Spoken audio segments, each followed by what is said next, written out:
Mwiriwe mwese abadukurikiranye bari hirya no hino, nk'uko mubizi turi hano kuri channel yacu. Nubwo twaba tugize iminsi tutaboneka, ariko uyu munsi twahabonetse kandi dufite inkuru nziza cyane twabateguriye. Dufite n'umutumirwa wacu twatumiye hano kuri kamera zacu, muri kumubona.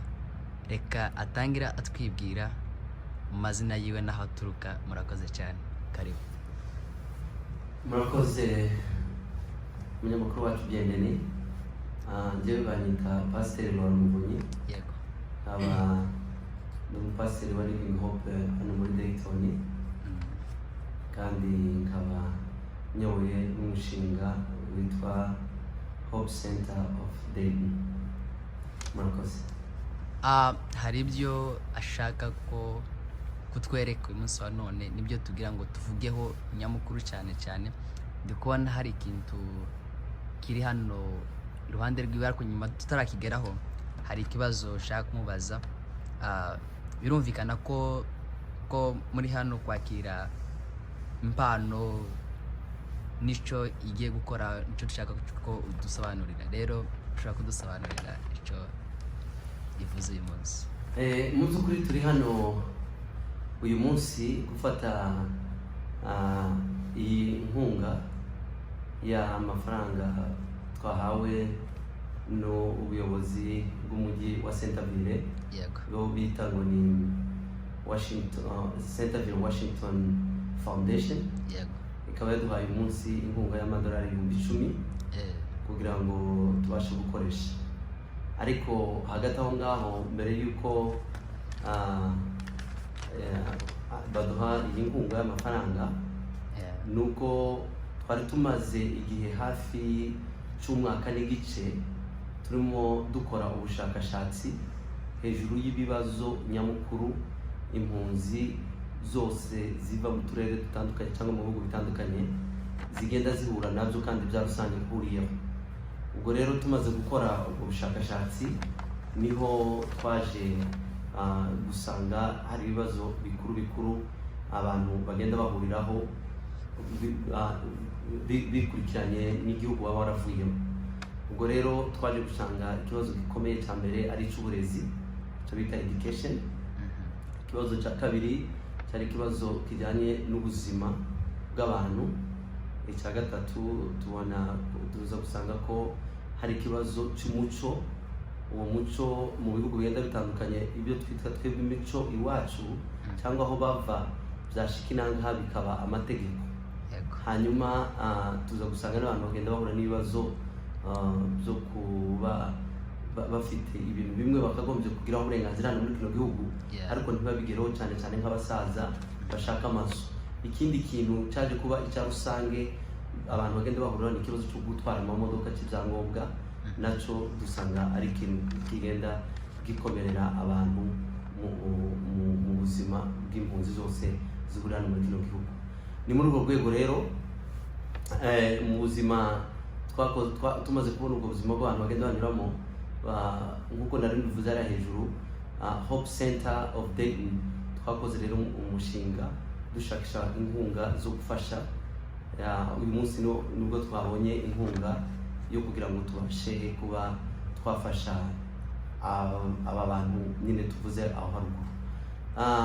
Rero imfashanyo ikomeye nyamukuru dushaka kwitaho ya mbere y'ibanze nijyanye n'uburezi bw'abana, icyo bita after school program. After school program ni ukuvuga ngo abana bose bava ku mashuri ariko bagera mu mago, ugasanga kubera ababyeyi benshi batazi imvugo, abandi bajya mu tuzi byenda bakaza batinze, ugasanga abantu bari mu rugo bonyine, na hanyuma homework ugasanga mu by'ukuri ntacyo bakoze. Ariko ubundi mu mateka y'uburezi, abarimu baza bigisha ibintu bikeya hano muri Amerika, ibindi abana bakaza kubyigira mu rugo bakora homework, kandi ugasanga byose biraresha n'ibyo abarimu babigishije. Rero tumaze kubikurikirana dusanga yuko hariho gukererwa, abana barimo barafata amanota adashimishije. Nibyo rero ubwo twamaze gushyiraho itimu ikomeye yo kuzajya yigisha abana, cyane muri kino gihe cya corona tugiye kuzajya tubikorera kuri Zoom tukabafashiriza kuri Zoom, ariko bimwe rero muri iyi nkunga bizakorwa tuzagura laptop y'abana ayo bita Chromebooks. Ikindi cyongeyeho ni ikibazo kijyanye n'icyo ibyangombwa. Twari tumaze iminsi dufasha abantu gukora ibyangombwa, ariko ikibazo twaje gusanga kirimo gikomeye nuko usanga hari abantu bamwe bafite icyo bita income keya, ni ukuvuga nk'abadamu bibana cyangwa abagabo n'abagore bashaje, ugasanga bagiye kwa Africa Green Card cyangwa Citizen, ariko bakagenda bagura amafaranga make. Ubu rero muri ano mafaranga hazava amafaranga yo kuzaza dufasha bene abo bantu, gusa birumvikana kuko hazajya aba application, hanyuma tureba bujuje ibyangombwa noneho tubibakorera. Ikindi ni ikibazo kijyanye n'ubuzima, tuzajya dukangurira abantu mu buryo bazajya bajya kwipimisha, nubwo utaburwaye ukajya kwipimisha kugira ngo urebe aho uko umeze, mbese baramutse banatoye indwara bakayivura hakiri kare, ubu ufite amahirwe yo kuramba n'iyo ndwara ntikwice. Hanyuma rero icyo nza kurangirizaho, nari maze imyaka 12 ndimo nsobanurira abantu byo gutwara license, ni ukuvuga ngo kubona permit dukoresheje ururimi bumva. Rero kubera iyo mpamvu n'amastatistike nari maze kugira y'abantu maze gufasha nabo nagiye nsobanurira, byagaragaye kuko tuvugana n'ubuyobozi bwa Columbus, turimo turakora umushinga wo kuba twazasobanura kariya gatabo k'amategeko mu rurimi rw'abantu benshi baturuka mu biyaga bigari bya Afurika bahuriramo. Ari abavuga Ikinyarwanda, ari abavuga Ikirundi, ari abavuga Igiswahili, ari ndetse n'abavuga Ikinyamurenge n'abari abantu bandi bava muri Kongo y'Amajyaruguru, bose aho bahurira. Ariko ni umushinga ukomeye cyane kuko murumva ko ari umushinga utakorwa gusa na Hope Center Dayton, ahubwo ari umushinga uzakorana n'indi mishinga kugira ngo tubashe kugera kuri icyo gikorwa. Ni igikorwa gikomeye gisaba ko guverinoma iduheza approval nyine zihagije, no kugira ngo uburenganzira, no kugira ngo tubashe kuba twasobanura kariya gatabo, noneho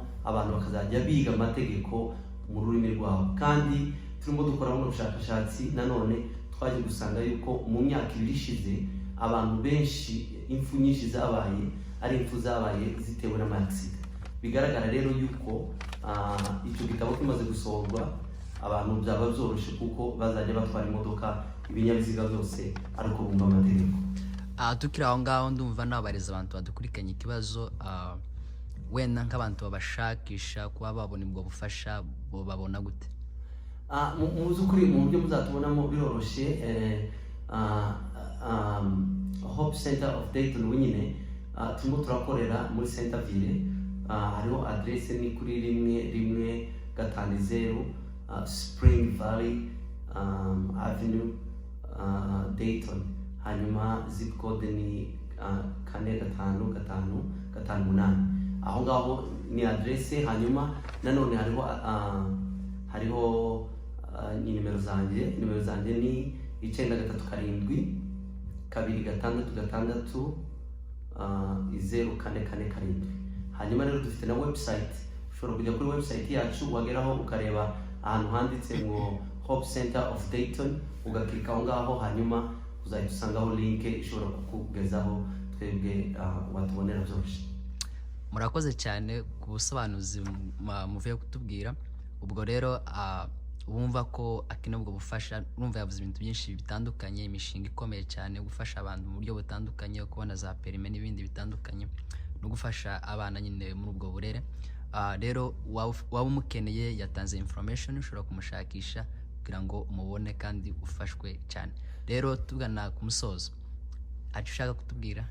Yego, icyo nshaka kubabwira, icyo nshaka kubwira abantu nuko mu by'ukuri nubwo bigaragaje ko tuvuga ko tugiye kuzajya dutanga amafaranga yo gufasha abantu, ariko mwibuke ko haba n'aba bana tuzafasha, ntabwo twafasha abana bose. Dufite abana deja twatangiriyeho aribo bazahabwa ayo laptop, kandi akaba aricyo cyiciro cya mbere tugiye gutangira gukurikirana. Ikindi cya kabiri nuko ayo mafaranga tuzafashamo abantu, murumva ko tuzagira ama application menshi, ariko ntabwo ari njyewe, dufite team ihari izajya ireba ama application yaje, tureba bujuje ibyangombwa, hanyuma tubone kumenya ngo ninde tugomba gufasha, ninde bujuje ibyangombwa tugomba guha amafaranga. Ikindi niba ari n'umuntu ugenda uri gutuye muri kano gace twavuze, wumva byenda afite ikibazo cyo kwishura inzu akeneye yuko twamwunganira ico gihe nabwo yabidusaba ariko nyine murumva ko zabarimo ama application menshi ico gihe bizajya biterwa nuko timu uwo yemeje wabimenye wahiswemo azaza hamagarwa hanyuma dukurikizeho tumugaragariza inkunga yabonye igomba kumufasha ahasigaye ndumva kudushakisha biroroshe aho muzatubona nahababwiye ni kuri phone yanjye cyangwa aho dukorera murakoze kandi tunashimira umunyamakuru wacu urakoze cyane ubundi ndumva afite ibintu byinshi bitandukanye ndumva n'ubutaha tuzagukenera muri episode 2 kugira ngo basobanurire cyane urakoze cyane rero Imana igweze umugisha sawa murakoze asante